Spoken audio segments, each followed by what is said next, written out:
శ్రీకాకుళం జిల్లా మహిళలకు ఆర్థిక భరోసాగా స్పౌన్స్ పెన్షన్లను రాష్ట్ర ప్రభుత్వం ప్రతిష్టాత్మకంగా చేపట్టిన స్పౌన్స్ పెన్షన్లను మహిళలకు ఆర్థిక భరోసా కల్పిస్తామని పిఏసిఎస్ మాజీ అధ్యక్షులు కూన వెంకట సత్యనారాయణ అన్నారు. పొద్దూరు మండలం కోటిపల్లి మాచిలపేట గ్రామంలో మంజూరైన నూతన స్పౌన్స్ పెన్షన్లను ఆయన మంజూరు చేశారు. ఈ సందర్భంగా ఆయన మాట్లాడుతూ గత ప్రభుత్వం పెన్షన్లను ఇవ్వకుండా మహిళలకు తీవ్ర ఇబ్బందులకు గురి చేసిందన్నారు. కూటమి ప్రభుత్వం నూతన పెన్షన్లు మంజూరు చేయడంతో మహిళల కళ్లల్లో ఆనందం వ్యక్తం అవుతుందన్నారు. ఈ కార్యక్రమంలో టీడీపీ గ్రామ కమిటీ అధ్యక్షురాలు గురుబెల్లి భవానీ, మాజీ సర్పంచ్, సీనియర్ అసిస్టెంట్ జనక చక్రవర్తి, సచివాలయం సిబ్బంది, గ్రామస్తులు పాల్గొన్నారు.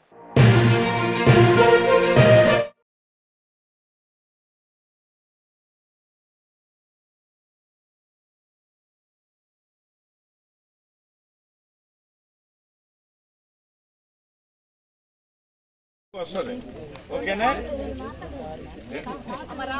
సంవత్సరం ఎండ్ గవర్నమెంట్ మనది ఎప్పుడు వచ్చింది? మరి నువ్వు డిసెంబర్ 12, 2024 నుంచి ఉన్నటువంటి ఆటోమేటిక్